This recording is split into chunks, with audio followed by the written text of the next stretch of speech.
that script, I remember reading it and I got very emotional about it. And that's really hard to do. It's really hard to get an emotional reaction from a script. When you worked at these production companies interning, out of the 100 screenplays, how many were awful? I'd say about more than 90% are awful. Or no, I'm being mean. I'd say more than 90% are bad. Maybe 40% are awful. Because you got to give people credit. Really bad scripts don't necessarily make it up the ladder because you got assistants and their job is they're gatekeepers precisely. So when I mean scripts are bad, it doesn't necessarily mean they're badly written. It means that they're conventional, full of cliches. Maybe they stick to genre, and they don't transcend it in any way.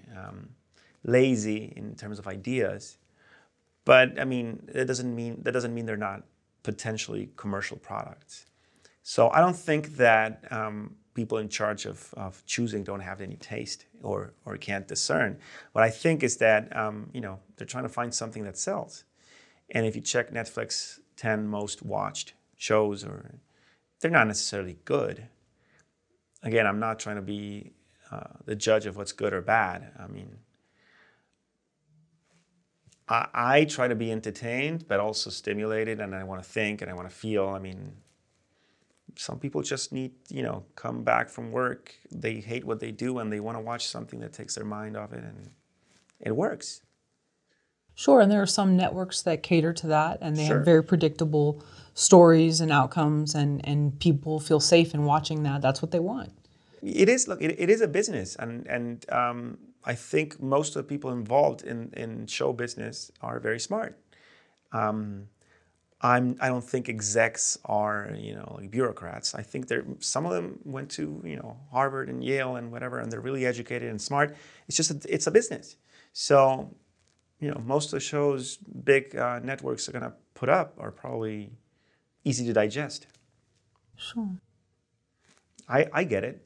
It's not what I watch, but then again, I don't represent the larger population.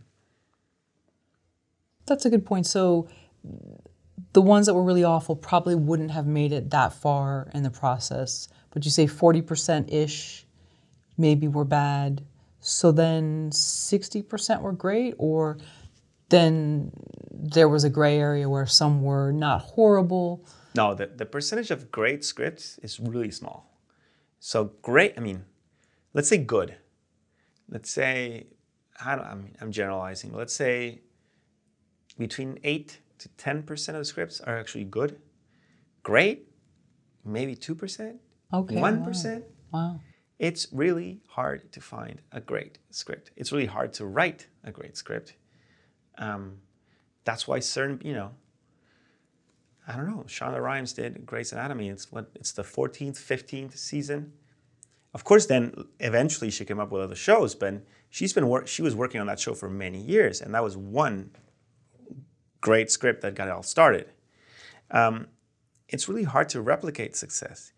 Some people, The Simpsons, right? Yeah, sure, they did Futurama and some other attempts, but The Simpsons are The Simpsons. So it's really, really hard to write a great script. It's really hard to find the people willing to take risks to produce it and get it made. Queen's Gambit, big success, last year? It took 10 years to get that made. I remember meeting the guy who wrote Dallas Buyers Club. That movie took 20 years to get made.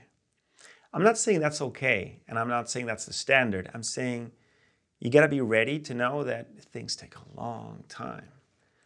Unless you wanna go out there and make a really small movie, self-financed or through crowdfunding or something like that, which isn't easy either. And a lot of people do it and hope that it clicks, and I can think of a few examples where that helped. What's it called? A Woman Walks Home at Night. Alone? Yeah, Alone at Night. Yeah. So She was at UCLA before I was in. I don't remember the director's name, Lily. Iranian. So filmmaker, she went out there and made that movie, and it got an audience, and she has a career, and good for her. Yeah, Armpour or Lily. Yeah. Yes. So a few examples like that. But even back in the day, Sundance was like the way in, and now Sundance is so commercial and so oversaturated that if you make a movie by yourself, I mean, I don't even know if you can find a spot there. Yeah, it's probably become a much different ball game. And then some of those movies then play other festivals, and it's kind of like all the same movies going to these festivals, and it's... Yeah, I mean, I don't even want to get into the whole sure, we don't have to thing because as a former film critic, I know that world very well. Sure. And I have opinions about festivals, but yeah, we can stay away. I get it. No, I think that writing a good script takes a couple of, not even months, I'd say a year or maybe two of rewrites. Maybe you know what you want to say, and then you can get it done in 6 months. I don't know. Would you read every one of those screenplays from start to finish? When I had to read them? Yeah, when you were working as an intern at these production companies? Yes. Well, first of all, I had to. Because when you do coverage, coverage basically exists so the people above you don't have to read those scripts unless they have to. So what you're doing is you're summarizing. You have to give them a log line, a synopsis, maybe a short synopsis, and then a longer one of the story, of the whole story. And then say the pros and cons, and choose if you're passing or considering or recommending. And of course, everyone's really scared to recommend because then your taste and your job is on the line, right? So you gotta be, most of the times you'll say pass. And this, because you really wanna make sure if you recommend something, it's that good. As an intern, I did take chances though, and there were no consequences. But it would happen that they would come to me and say, okay, so tell me more. What did you see in it? I want to hear you, So you got to have an opinion. And by the way, this is really helpful as a writer, it is. But if you want to be an exec someday or a producer, you better have opinions. And you better be able to express them in an articulate way. As a writer, not so much. I did it to learn mostly and get experience. So you were working with producers. Would they also then read the script from back to front or front to back? If you suggest they consider it, or even if you recommend it, maybe not themselves, their assistants will. I don't know necessarily, but you're basically saving them time. But if you waste their time, you won't be there much longer, because if they had to read it and hate it, and this is it's part of the business. Sure. What if your tastes are just edgier and you like something that's more of an art film and they're looking for a feel-good relationship story? Well, what I would say is if you're entering on a company, do your research on their mandate. So, if they do horror and they get, for any number of reasons, a romantic story with no horror whatsoever, because you never know. Maybe the son of someone they know wrote the script and sent it. You never know how that works. It's not for them, it's not their mandate. Unless you can ask them, like, hey, I got the script, it's really weird, it's not really your mandate, do you want me to go on with it? And they'll say, yes, please, read it anyway. I see. So you're going to check, if something is not sort of in their wheelhouse, you'll check with them. You should, so Blumhouse, right? Blumhouse does horror, right? Everyone knows that. So if you have a thriller with spies, it might be a great script. It's probably not. And by the way, Blumhouse doesn't spend more than $3 to $5 million per movie. So you got to do your homework. They're not the right company for it. Maybe it's a great script, and you tell them, hey, by the way, this is not your mandate, but it's a great script. Okay, we'll send it over to our friends somewhere else, and they owe us a favor. I don't know. But it makes you look good to know what their mandate is. Sure. But if you're recommending stuff that's just, then they're going to sit you down and,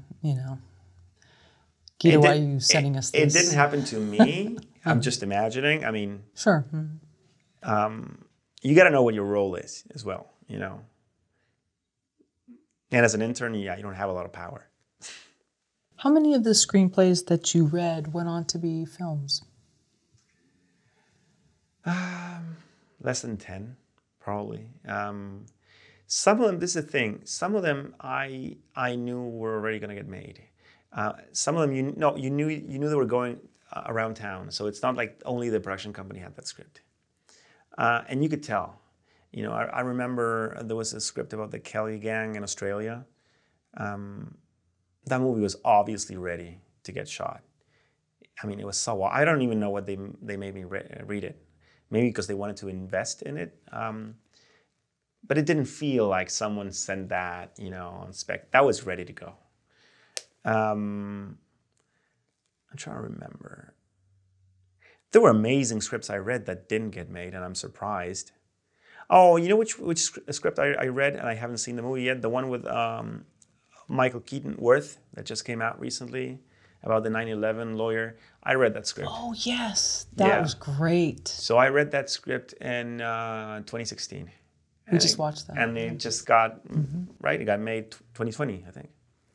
Right, yeah, that was... So, you know, between 4 to 5 years, that's not that bad, actually. But, you know, it takes a while.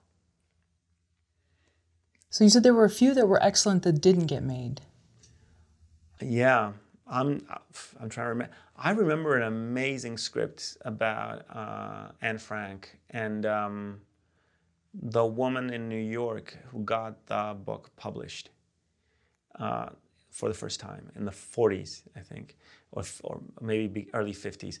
So how the manuscript was discarded at first, and this junior editor, a woman who she wanted to become an editor, the woman who discovered the book and said, hey, wait a minute, this is actually relevant. That script, I remember reading it and I got very emotional about it. And that's really hard to do. It's really hard to get an emotional reaction from a script. I mean, if you can make people laugh with a script, that's a lot. If you can make people teary-eyed, wow, that's very unique. I remember that script very well because I was at work. I was about to break into tears. And I'm like, I'm in an office. I shouldn't be crying in public. They're gonna ask me if something's wrong at home. I'm like, no, it's the script. It's just so good. No, I mean, I have tons of respect for that writer. And it was never made? Not that I know of, but I mean, sometimes it takes 10 years. Hopefully it gets made.